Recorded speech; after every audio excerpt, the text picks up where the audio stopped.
Ça, alors, juste un petit point, il y a une étude là sur l'effet de la pression électromagnétique sur la formule sanguine. Là, il y a une magnifique publication que je présente ensuite, hein, qui est celle-ci de 2018. Là, je reprends les visualisations d'un documentaire qui permet d'être encore plus parlant, où on voit l'effet des radiofréquences sur la structuration de l'hémoglobine, hein, les hématies que vous voyez ici en coupe au microscope. Et vous voyez sur 3 sujets différents, vous voyez des hématies donc qui ont des formes à peu près identiques, avant exposition aux radiofréquences et puis ces mêmes hématies après exposition aux radiofréquences, au bout de 2 minutes d'exposition. Donc là, on n'est pas en train de parler de plusieurs heures, de 2 minutes d'exposition. Vous voyez le premier sujet à gauche, vous voyez les hématies qui ont carrément, l'enveloppe a éclaté. Donc là, l'hématie a perdu sa capacité à transporter l'oxygène. Et là, vous comprenez mieux ce qui se passait dans le cerveau de l'électro-hypersensible qui avait une hypoperfusion, traduction, qui avait une perte d'oxygénation du cerveau reptilien. Si vous vous souvenez, la partie centrale du cerveau est moins bien oxygénée. C'est lié à ça, à la modification de la formule sanguine. Alors, pour certains sujets, c'est l'éclatement des hématies. Pour d'autres, c'est la déformation de l'hématie, donc c'est le sujet au milieu. Et puis pour d'autres encore, c'est le sujet à droite. Au bout de 45 secondes d'exposition, là, on assiste à un empilement des hématies en pile d'assiettes. Donc là, on voit bien que pour aller irriguer un cerveau avec des petites vénules, si la taille des tubes, des veines ne change pas, autant faire circuler des hématies à l'unité, ça ne pose aucune difficulté, mais en revanche, faire circuler des piles d'assiettes, là, on est en situation qui favorise les thromboses. Hein, on est en phase prothrombotique et donc du coup, vous voyez bien que même vous pouvez même être sujet à des AVC localisés dans le cerveau du fait de l'exposition aux radiofréquences. Et tout ça, c'est documenté dans cette publication-là. Alors, pareil, on retrouve cet effet-là documenté dans une publication de 2007, où là, on expose une maman enceinte à de la téléphonie mobile et on mesure le rythme cardiaque du fœtus. Et ce qu'on observe, c'est que l'exposition aux radiofréquences fait augmenter le rythme cardiaque du fœtus. Vous noterez que le fœtus, lui, il n'est pas au courant hein, que maman va être exposée à des radiofréquences. Donc, cette augmentation du rythme cardiaque n'est là que pour compenser la dégradation de l'oxygénation de son cerveau.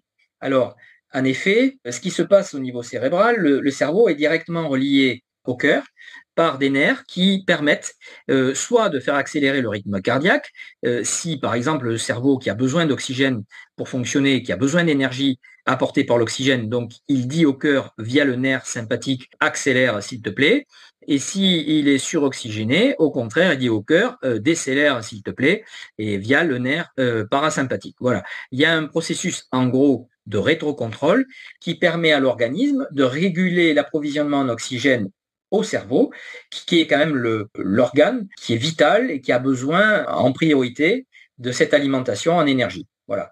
Et c'est pour ça que notre petit fœtus se trouve en situation d'avoir un rythme cardiaque qui accélère parce qu'il est dans cette situation-là où son cerveau perçoit un déficit d'oxygénation et il demande au cœur de compenser ce déficit d'oxygénation lié à une variation de la formule sanguine. Alors, la nature étant bien faite, on voit également apparaître des processus de compensation, des mécanismes de compensation. Donc, vous avez compris, le cerveau a besoin d'oxygène pour fonctionner, il a besoin d'énergie. Alors, la dominante, c'est l'oxygène, mais s'il se trouve en situation de déficit d'oxygène, il a un mécanisme de compensation par le métabolisme du glucose. Alors, on voit sur le diagramme de gauche le cerveau exposé aux radiofréquences et sur le diagramme de droite le cerveau non exposé aux radiofréquences. Et vous constatez que selon que le cerveau est exposé ou pas aux radiofréquences, eh bien, le niveau de production de glucose ne va pas être le même. Et on me dirait, et so what? Eh bien, le problème, c'est que s'il y a à ce moment-là dans le cerveau des cellules cancérigènes, qui sont très friandes de glucose, qui se nourrissent, qui se développent, qui se prolifèrent justement dès lors qu'elles trouvent du glucose pour se nourrir, eh bien, notre système immunitaire qui pourrait être amené à les endiguer en temps normal, si on commence à nourrir avec du glucose les cellules cancérigènes, eh bien, elles viendront à submerger le système immunitaire. C'est là qu'on voit apparaître, par une exposition chronique aux radiofréquences au niveau cérébral, on voit apparaître des tumeurs parfois virulentes comme les glioblastomes. Voilà. Voilà. Et c'est lié à ce mécanisme de compensation au niveau cérébral qui fait produire plus de glucose et donc qui alimente les cellules cancérigènes qui sont si problématiques pour notre cerveau. Alors, on a vu que la formule sanguine était altérée par les radiofréquences. On voit qu'au niveau des basses fréquences, c'est même tableau. Là, il y a une étude de Magda Havas de 2008 qui montre clairement que les réseaux électriques dits communicants, les smart cities, etc., les trucs à la mode, ça produit de la pollution électromagnétique basse fréquence dans les logements. Le réseau électrique dans les logements n'a pas été blindé électriquement, donc du coup, ça n'a pas été prévu pour déployer ces systèmes de communication via le réseau électrique et donc ça vient à polluer. Et dans ce contexte-là, si vous avez quelqu'un qui est déjà diabétique, eh bien, s'il est de type 1, il aura besoin de plus d'insuline pour réguler sa glycémie. Pour les types 2, ils auront régulièrement, de manière chronique, plus de glucose dans leur plasma et seront moins armés pour réguler leur glycémie. Voilà. Donc en résumé, si vous avez une exposition chronique à des basses fréquences dans un logement parce que système Linky installé, etc., y compris dans le voisinage, eh bien là, si en plus vous êtes HS et que vous cumulez le désagrément d'être diabétique, là vous êtes en situation d'accroître vos problématiques de régulation de glycémie. Donc là, il y a une autre étude qui montre des effets sur les femmes enceintes, des effets des champs magnétiques basse fréquence à 50 Hz, risque accru de fausse couche, une étude de 2017. Donc là, vous voyez que la bibliographie universitaire mondiale abonde d'informations sur le caractère toxique et vraiment profondément toxique d'une exposition non maîtrisée aux radiofréquences comme aux basses fréquences dans l'environnement à la fois public et privé. Voilà. Donc, on voit ici sur cette étude l'effet sur des souris de radiofréquence où on voit que d'une portée à l'autre, on réduit le nombre de nouveau-nés et d'une génération à l'autre, on arrive même à produire une infertilité irréversible. Alors, on va rentrer un petit peu dans le détail. Ça, c'est une étude de 1997. Que se passe-t-il? Pour arriver à une infertilité irréversible, c'est très simple à comprendre, notamment pour les femmes ou les femelles pour les animaux. En fait, à la naissance, les sujets féminins donc ont des ovaires et avec tout le patrimoine de reproduction pour toute la vie. Voilà. Donc, si les ovaires sont mal formés, voire pas formés du tout, ou ce qu'on appelle vacuolaire, c'est-à-dire que constitué de follicules non matures, c'est-à-dire très souvent avec des trous, c'est-à-dire pas des œufs fécondables, mais uniquement des trous parce que leur formation a été altérée durant l'embryogenèse et durant la vie fétale, et bien du coup, vous avez un sujet qui est stérile dès la naissance. Voilà. Donc ça, c'est documenté dans cette étude-là où on voit clairement sous exposition, alors ce sont certes des souris, mais si les souris ne sont pas représentatives du risque chez l'homme, alors pourquoi toutes les études de pharmacocinétique sont opérées chez les rats et les souris? Donc il faut savoir, si on observe quelque chose sur le mammifère souris ou rat, a priori, ça doit pouvoir être représentatif chez l'homme. En tout cas, il y a des questions à se poser. Là, en l'occurrence, on voit qu'une exposition pendant la phase de gestation avec des champs électromagnétiques de 3 millitesla à 50 Hz, 4 heures par jour, c'est pas des choses extravagantes non plus, et bien là, déjà, on est capable de produire des situations avec des nids d'ovocytes brisés ou désordonnés, des follicules primordiaux moins développés, avec des cytoplasmes rétrécis et troués. Vacuolaire, ça veut dire troué. Voilà. Donc, on voit bien qu'on arrive ainsi, par une exposition fétale de cette pollution électromagnétique, on arrive à une réduction de la fertilité par dégradation du réservoir ovarien. Ça, c'est une étude de 2013. Donc, mesdames, c'est pas une super idée d'entreposer, de stocker, de transporter un téléphone portable en émission, soit sur le ventre, soit dans la poche, soit carrément contre le sein, soit dans la poche arrière, etc. Il faut éviter le contact prolongé, même hors communication, parce que le principe de base de tous ces objets connectés, c'est que s'il n'y a pas de connexion filaire, la connexion est électromagnétique et elle se résume comme suit, c'est-à-dire par des pings, par des impulsions électromagnétiques régulières, ne serait-ce que pour dire t'es là, t'es pas là, t'es là, t'es pas là. Et c'est en ce sens-là que l'appareil est dit connecté à un émetteur-récepteur. Voilà.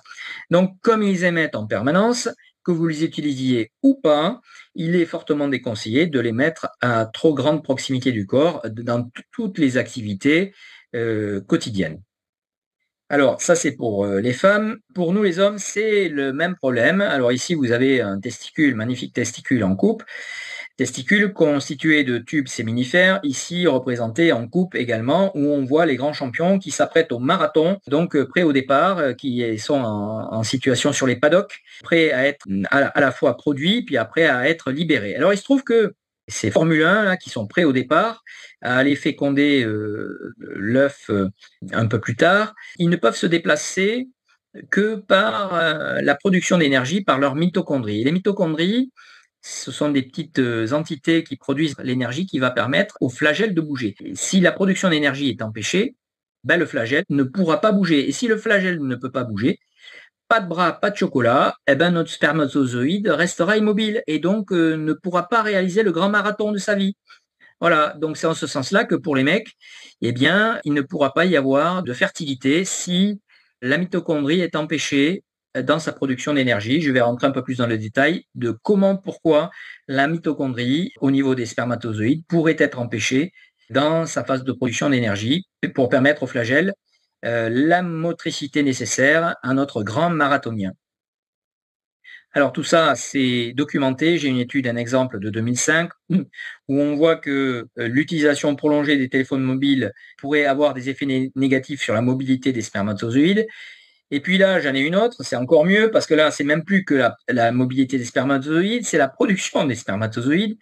Donc c'est une étude qui date de 2012, effectuée sur des rats âgés de 70 jours, exposés aux radiofréquences pendant 45 jours, seulement 2 heures par jour. Alors déjà, ce qu'on observe chez le rat, c'est la réduction de la testostérone et la réduction de la fertilité dans la qualité du sperme et l'augmentation des dommages à l'ADN. Voilà ce qu'on observe chez ces rats-là.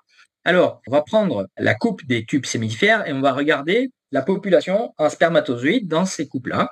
Alors là, on voit sur la cohorte des sujets non exposés, on voit une population de spermatozoïdes dans la lumière là, du tube séminifère abondante. Voilà, ça c'est pour la population non exposée aux radiofréquences. Et maintenant, la population exposée aux radiofréquences, là c'est le désert des Tartares, il n'y a plus rien. Voilà. Donc, si vous voulez voir en effet les radiofréquences sur la production de spermatozoïdes, vous l'avez là. C'est sans radiofréquence, vous avez les spermatozoïdes, et avec radiofréquence, vous n'avez plus de spermatozoïdes. Donc, si plus de spermatozoïdes, ben, ça s'appelle de l'infertilité. Donc, pour nous, les hommes, eh bien, il est fortement déconseillé de tenir un téléphone portable à proximité du corps, dans la poche avant, la poche arrière, etc. Je passe sur les cancers des testicules, évidemment, hein, pour ceux qui ont l'habitude de mettre le téléphone portable sur la poche avant. Là, c'est pas une bonne idée. Et pareil, sur les problématiques cardiaques, arythmie cardiaque, c'est pas une bonne idée de mettre le téléphone portable sur la poitrine. Alors maintenant, la mitochondrie. La mitochondrie, c'est une entité qui est essentielle à la vie cellulaire. Hein. Si nous n'avions pas de mitochondrie, c'est-à-dire d'entités capables de produire de manière massive de l'énergie pour l'activité cellulaire, nous ne serions pas là en train de nous écouter, de partager ces informations, nous serions encore à l'état bactérien. Voilà, la vie complexe a été permise par l'introduction dans la cellule de cette petite entité qui est manifestement une archéobactérie qui s'est dépoilée de son patrimoine génétique pour ne conserver que la partie du patrimoine génétique capable de produire de l'énergie qui va permettre la vie cellulaire. Voilà, ça c'est ce qu'il faut retenir. Et des mitochondries, par cellule, nous en avons des milliers, alors 1000 à 2000 dans les cellules du foie. Le cœur est une entité qui a besoin absolument de mitochondries parce que il a besoin de fabriquer son énergie et sans mitochondries, le cœur s'arrête. Voilà. Pareil pour le cerveau. Hein. Le cœur et le cerveau, c'est les organes vraiment essentiels en termes d'activité mitochondrielle. Ce que je disais également, c'est que la mitochondrie, c'est une petite entité qui peut s'organiser en réseau. On le voit là sur la visualisation en fluorescence où on voit l'activité mitochondriale ici, organisée en réseau. Et ça, c'est le symptôme d'une bonne santé cellulaire. Donc le rôle de la mitochondrie, c'est pas que la production d'énergie pour la cellule, elle produit de la chaleur également, elle permet le renouvellement de neurotransmetteurs. Donc les influx nerveux qui proviennent du cerveau se trouvent altérés si l'activité mitochondriale s'effondre. Voilà. Elle permet la synthèse d'hormones, elle permet la signalisation cellulaire, notamment avec le stress oxydatif. Elle permet également la synthèse de l'hémoglobine, de l'hème, hein, et donc la capacité, elle permet de soutenir, vous savez que notre sang se renouvelle régulièrement, et donc elle permet de soutenir la capacité à oxygéner l'ensemble de nos organes. Donc si on attaque l'activité mitochondriale avec de la pollution, notamment électromagnétique, c'est pas une bonne idée. Il faut s'imaginer la mitochondrie structurée en multicouches, en plusieurs couches membranaires. Et donc, il faut s'imaginer comme une entité qui va fonctionner en gros comme une pile. Sauf que là, on ne va pas avoir affaire qu'à des électrons, mais à des flux de protons H+, voilà, qui vont passer dans des canaux spécifiques. Et alors, ce qu'il faut retenir, c'est que pour arriver à la production finale dans la phase 5, hein, il y a cinq étapes. À la 5e étape, vous avez la production finale d'ATP, adénosine triphosphate, qui est l'énergie qui va être utilisée par la cellule ensuite.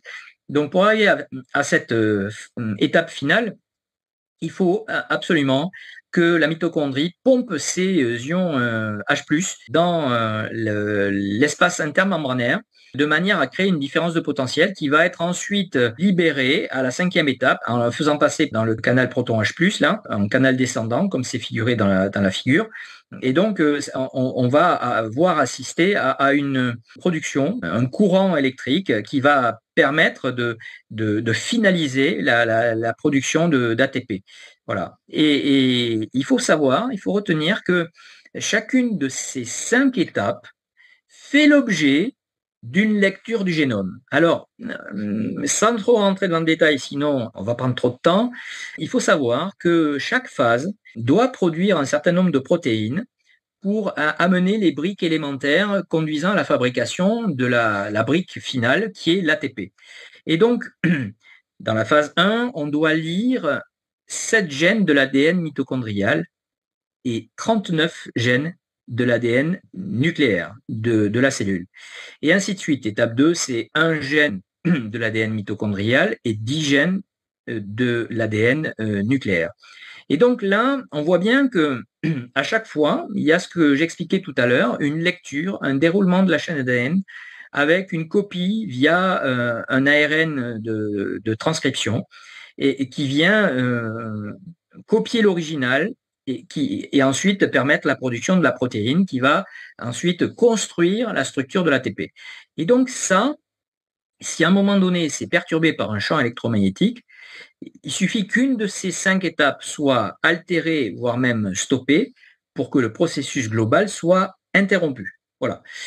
Deuxième information qui est primordiale à comprendre, c'est que autant il y a un processus de réparation dans l'ADN nucléaire qui permet de corriger les éventuelles coupures, cassures, interruptions de lecture de manière à respecter la forme de l'original.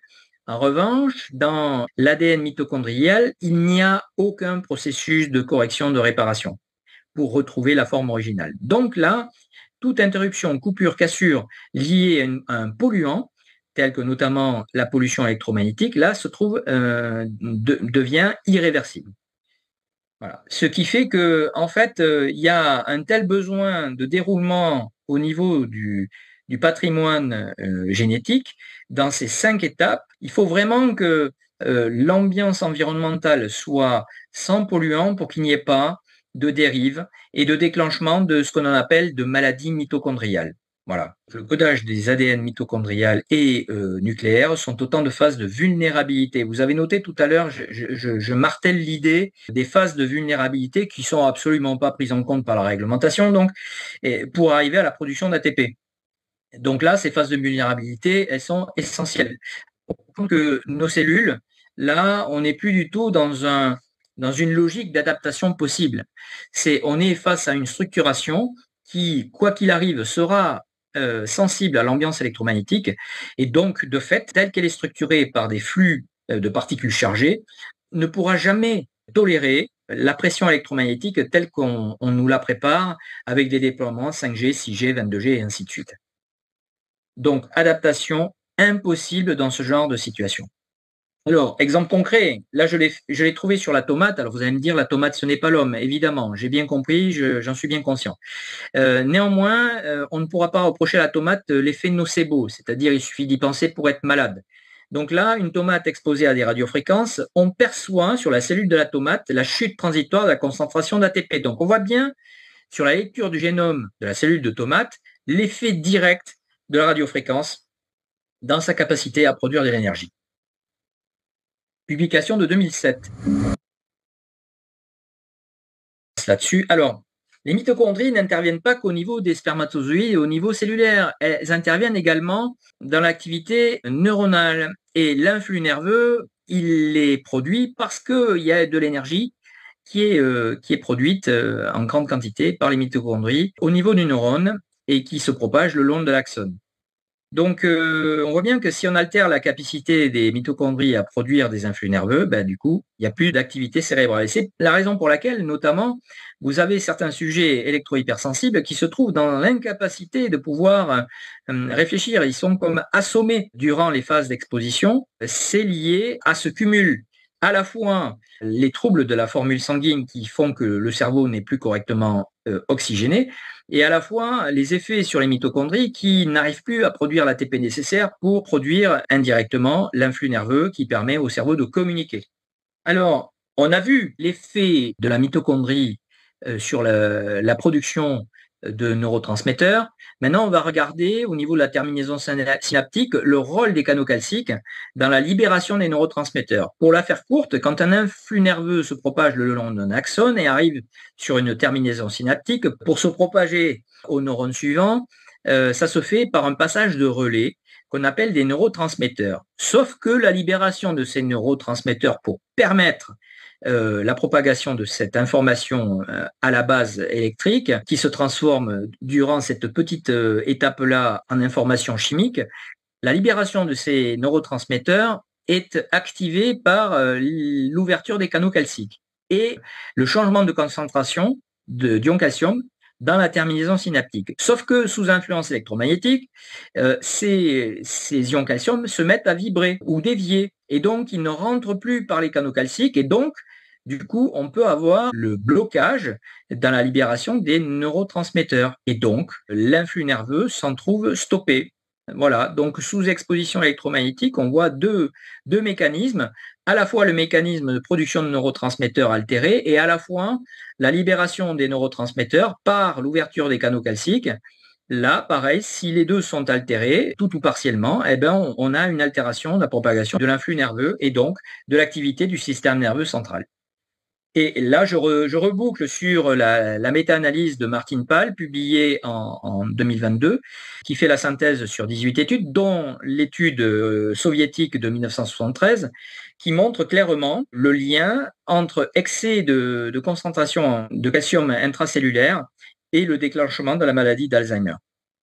Et donc, vous voyez bien que si vous bloquez l'activité des canaux calciques, c'est-à-dire la capacité de l'ion calcium à rentrer puis à sortir de la cellule, si vous favorisez l'augmentation de la concentration d'ion calcium dans les cellules, vous favorisez les situations de neurodégénérescence. Si on s'intéresse maintenant aux différentes structures du cerveau, on va se rendre compte que chaque entité dans le cerveau a son petit rôle à jouer, mais il y a un point commun à toutes ces entités, c'est l'activité mitochondriale. Et si cette activité est altérée, forcément derrière, vous ne pourrez pas maintenir une activité cérébrale nominale. Là, en l'occurrence, on va s'intéresser aux oligodendrocytes. Sont des petits éléments qui permettent de produire la myéline qui est ni plus ni moins que l'isolant au niveau de l'axone qui permet la transmission de l'influx nerveux. Donc là, typiquement, ce que tout le monde sait, c'est que quand vous avez une maladie neurodégénérative, c'est souvent associé à une démyélinisation des axones. Et donc là, ça vient du fait que très souvent, au niveau mitochondrial, la mitochondrie ne produit plus assez d'énergie au niveau de l'oligodendrocyte, donc qui perd de sa capacité en production de myéline et donc sa capacité d'isolation de l'axone. Ça, c'est le premier aspect. Deuxième aspect, nous avons en plus donc des neurones et des oligodendrocytes, nous avons les astrocytes. Alors là, les astrocytes, ils contrôlent et modulent l'activité neuronale, ils fournissent les nutriments nécessaires et régulent l'environnement chimique et assurent la barrière hémato-encéphalique avec leurs fameux terminaisons, pieds un peu palmés, qui viennent se plaquer au réseau veineux du cerveau. Et donc la juxtaposition là de tous ces pieds un petit peu palmés fait que vous constituez indirectement ce qu'on appelle la barrière hémato-encéphalique. Alors vous voyez là ici les pieds palmés qui viennent se juxtaposer en jonction très serrée tout autour de chaque vaisseau sanguin. Alors pour bien vous figurer, la barrière hémato-encéphalique, c'est une gangue qui vient envelopper chaque vénule, chaque artère au niveau du cerveau. Vous voyez le réseau veineux en bas à gauche. C'est un réseau veineux très dense, très, très bien irrigué. Et donc, autour de ce réseau veineux, vous avez ces pieds d'astrocytes qui viennent assurer la barrière hémato-encéphalique.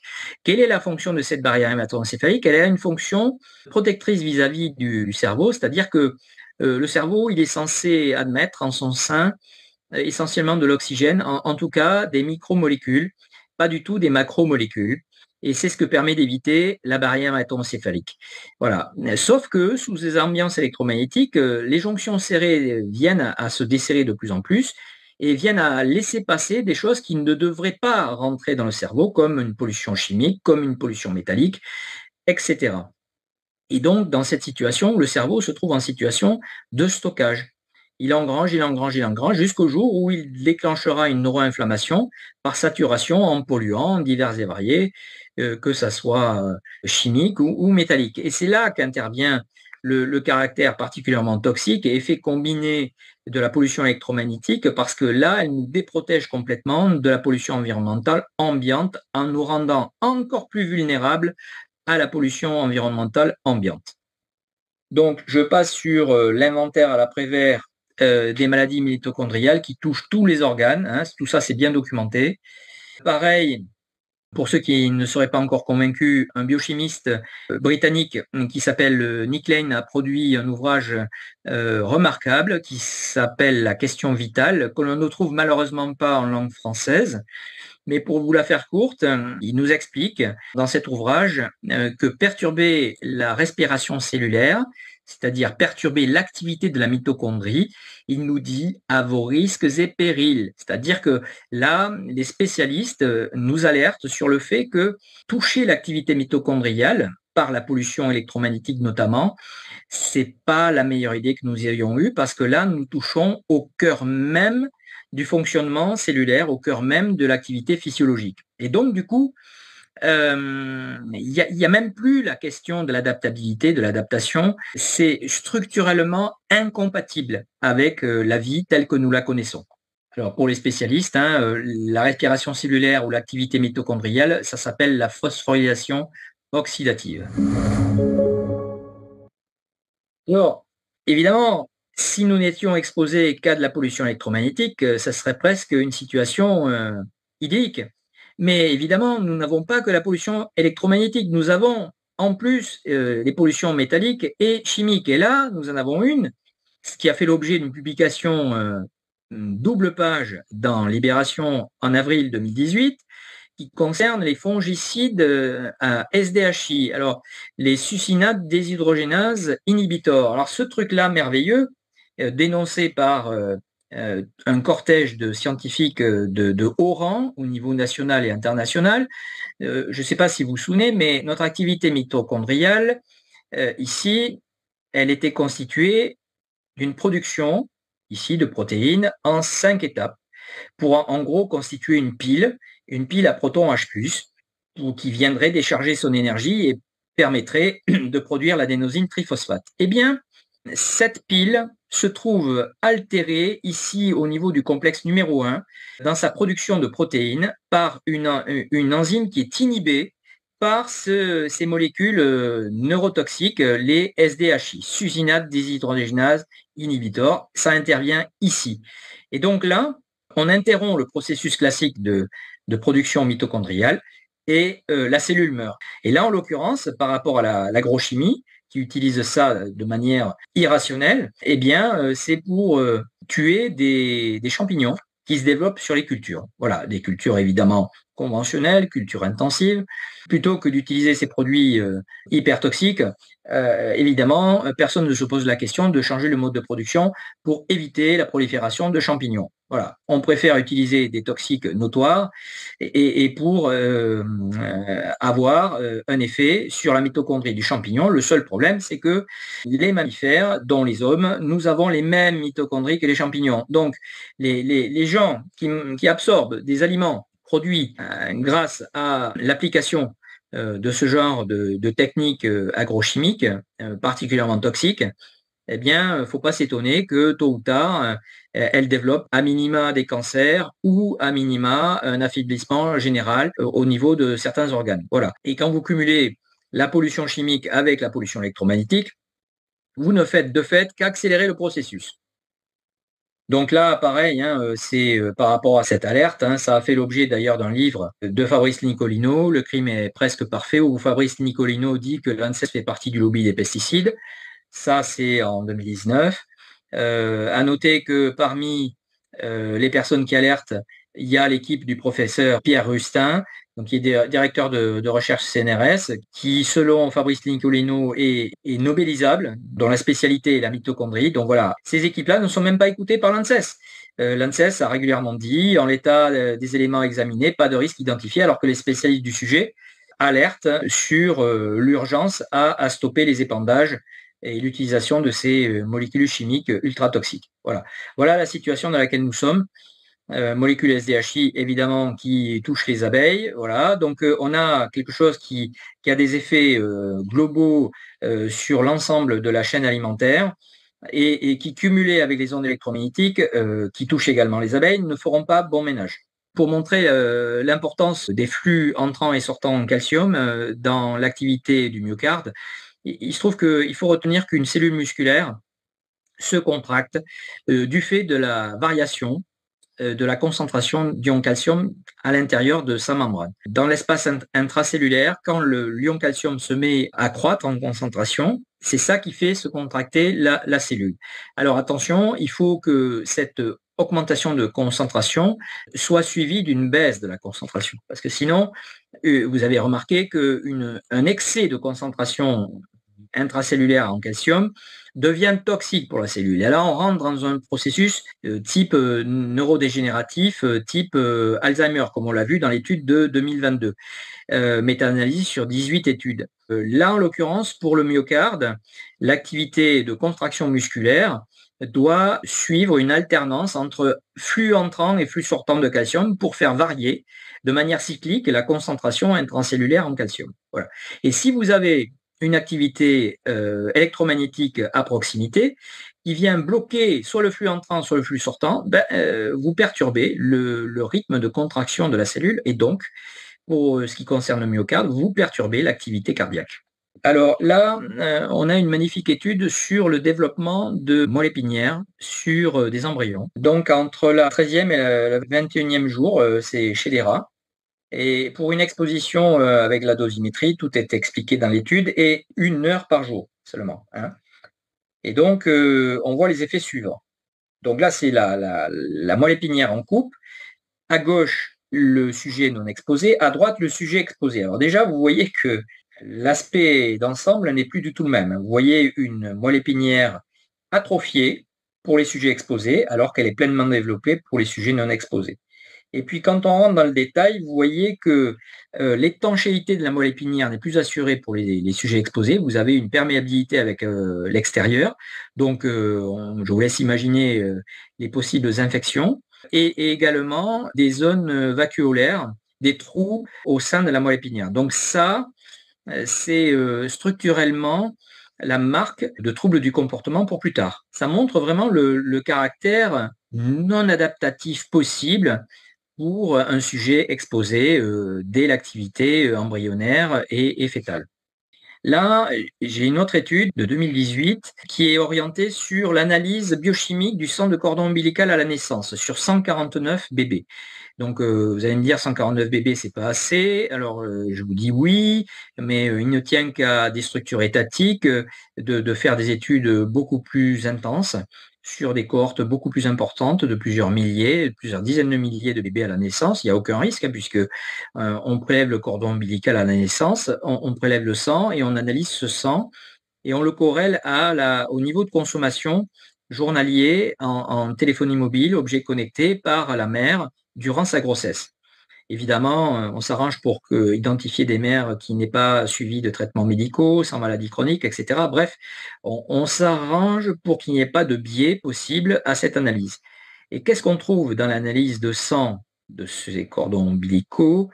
C'est des marqueurs qui sont la trace d'une dégradation cellulaire. C'est-à-dire que plus le niveau de consommation de la maman en objets connectés pendant la grossesse sera élevé, plus on trouvera dans le sang du cordon ombilical des marqueurs montrant des dégradations de tissu hépatique, des infarctus, des nécroses du tissu cérébral. Voilà ce qui arrive. Donc, des indications on a des marqueurs croissants avec le niveau de consommation de la maman durant la grossesse en téléphonie mobile, des marqueurs indiquant des dommages cardiaques, indiquant des inflammations systémiques sévères et des traumatismes des tissus. Voilà. Donc, on a là la démonstration qui ne demande qu'à être répliquée sur des cohortes plus importantes, la démonstration que quelque chose de très toxique est en train de se dérouler sur des phases de vulnérabilité que l'on pourrait largement éviter si on prenait soin, on prenait la peine d'informer correctement les parents de ce risque-là. Je passe sur les problématiques de production osseuse et de cartilage, sinon ça va être trop long. Maintenant, je vais aborder la question de l'Académie nord-américaine de pédiatrie qui alertait l'organe de régulation nord-américain sur le fait que les enfants ne peuvent plus être considérés comme de petits adultes et que la réglementation les concernant doit être revue, en particulier sur les radiofréquences. Voilà. Donc ça, c'est une alerte de 2013. En France, silence, radio, il n'y a rien qui se passe. Cette même académie alerte sur le fait que le DAS, c'est le débit d'absorption spécifique, c'est-à-dire que c'est l'indicateur marketing qui est présenté dans tous les commerces de radiotéléphonie pour vous rassurer, prétendant que plus le DAS va être petit, plus l'appareil sera safe, plus l'appareil sera sécure. Donc tout ça, c'est de la tarte à la crème. Le DAS n'est absolument pas protecteur. C'est juste le symptôme d'un dogme même pas scientifique, d'un dogme scientiste, le dogme qui veut que la toxicité des radiofréquences ne peut être que le seul effet thermique, c'est-à-dire l'effet micro-ondes que vous avez dans votre four micro-ondes quand vous chauffez vos aliments.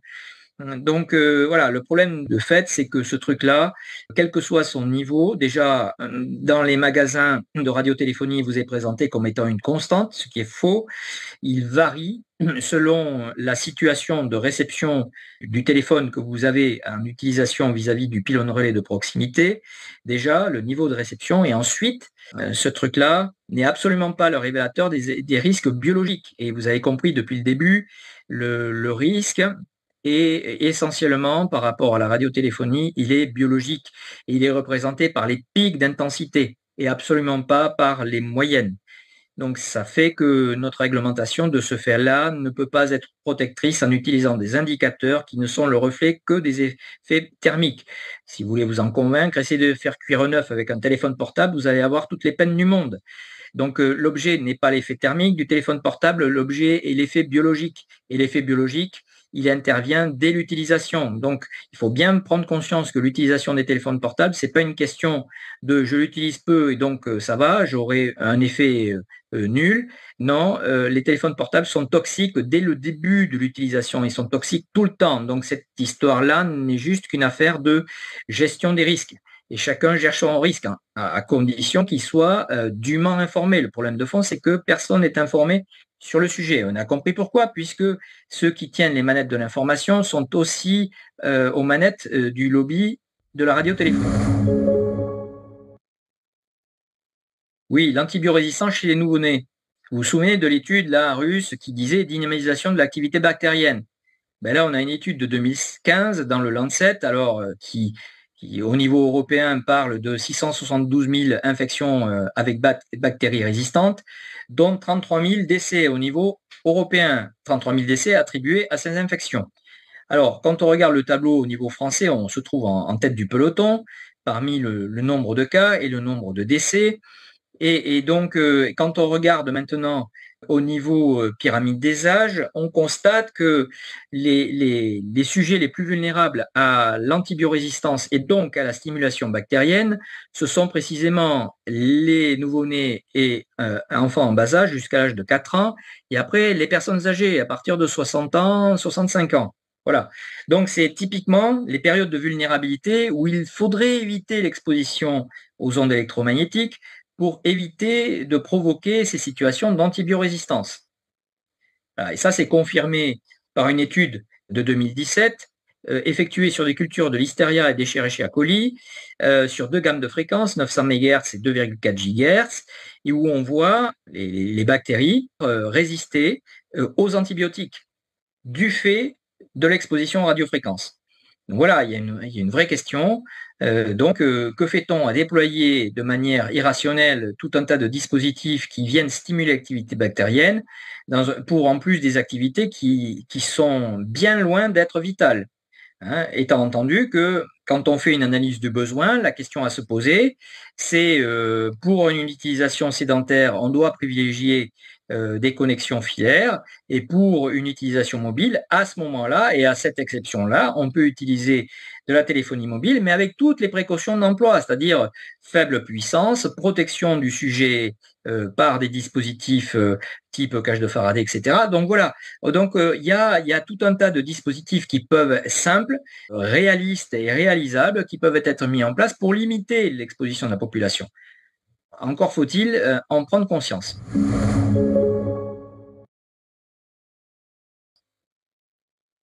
Donc là, ici, sur cette magnifique planche issue d'une étude de 2016, publiée par l'équipe d'Igor Belayev, on voit ici le caractère convergent des différents polluants, que ce soit les pesticides, les métaux, les ondes électromagnétiques. Alors ici, sur le graphe, ondes électromagnétiques, c'est le sigle EMF, Electromagnetic Fields. Donc là, on voit que l'effet convergent de ces différents polluants, on voit qu'il y a les bactéries aussi. Donc là, je fais référence à Lyme. Lyme qui peut avoir un effet stimulant sur le stress nitrosatif, puis le stress oxydatif, puis faire monter le niveau inflammatoire et déclencher des intolérances type électro-hypersensible. Voilà. Donc là, dans ce graphe, on voit résumé comment les différents polluants peuvent converger dans leurs effets pour déclencher des effets cliniques notables, en tout cas tant que le sujet est sous exposition de ces polluants. Et on voit que tout est convergent, et avec le facteur aggravant de l'onde électromagnétique, comme on l'a vu, qui déprotège en plus de tous les mécanismes qui étaient là pour filtrer l'action des différents polluants, par exemple type chimique ou métallique.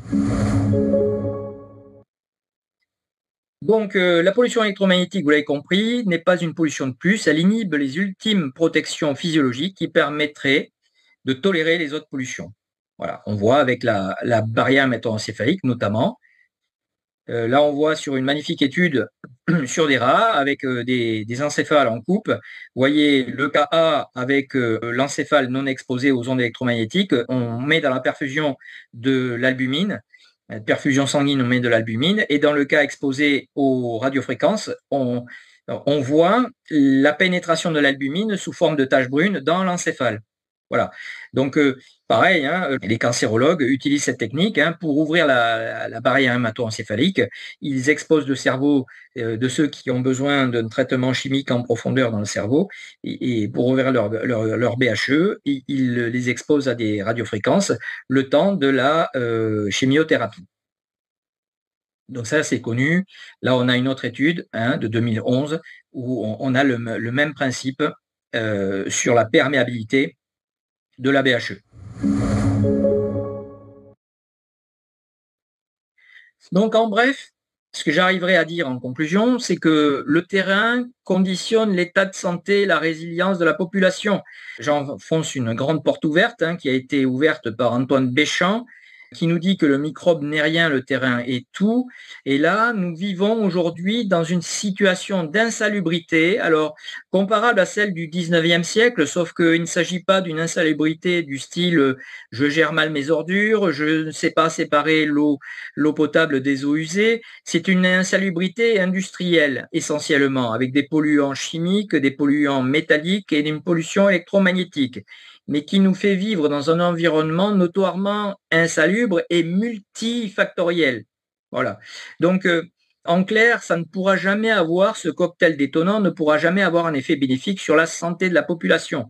Et donc, il faut s'attendre à un effet sur à la fois l'espérance de vie en bonne santé et à la fois l'espérance de vie tout court. Un impact qui devrait aller à la baisse de manière significative. On le voit déjà apparaître aux États-Unis, puisque je le rappelle quand même, aux États-Unis, au mieux, l'espérance de vie est de l'ordre de 76 ans, c'est-à-dire soit 5-6 ans de moins qu'en Europe. Voilà. Et donc, en général, les mauvaises idées des États-Unis arrivent toujours avec un petit décalage en Europe.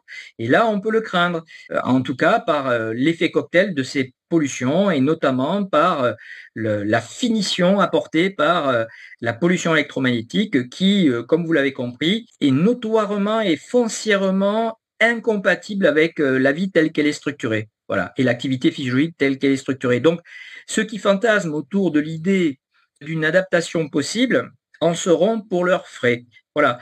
Et dans ce contexte-là, d'ailleurs, avant de parler de transhumanisme et dogme augmenté, il faudrait peut-être déjà commencer par arrêter de le diminuer, par arrêter de le tasser, de le rendre de plus en plus vulnérable dans cet environnement insalubre. Alors, je rappelle, pour les grands progrès sanitaires, quand même, pour enfoncer le clou, si l'état général de la population au XXe siècle a été sensiblement amélioré, c'est pas l'œuvre de la seule médecine. Il y a beaucoup de gens qui fantasment sur les progrès médicaux, qui sont certes bien réels, je n'en disconviens pas, mais néanmoins, il faut bien prendre conscience que la médecine est arrivée là en finition, pas du tout en responsable première. Elle n'est pas la seule responsable de l'augmentation de l'espérance de vie. En premier lieu, il y a le traitement de l'insalubrité, comme par exemple la gestion des réseaux d'adduction d'eau potable, séparation avec les eaux usées, la gestion des déchets, fabrication des égouts, etc. L'arrivée de la lumière qui permettait de s'éclairer avec autre chose que des bougies polluantes, etc. Une meilleure gestion de l'hygiène corporelle, de l'habitat, c'est-à-dire des habitations où on était moins entassés les uns sur les autres, où on pouvait gérer l'humidité, endiguer le développement de microbes, de champignons, etc. Donc la maîtrise du froid sur les denrées alimentaires. Donc à elle seule, l'arrivée du frigo a permis la chute d'un seul cancer, le cancer de l'estomac, par baisse de la consommation des salaisons. L'arrivée du chauffage central, la gestion de l'air, la qualité de l'air dans les habitations, la VMC, etc. Donc, quand vous cumulez tous ces effets bénéfiques, la médecine arrive là en terrain conquis. Évidemment, elle a pu développer toutes ces techniques avec talent, il n'y a pas de souci, mais néanmoins, ces résultats auraient été bien moins performants s'il n'y avait pas eu toute cette phase préliminaire.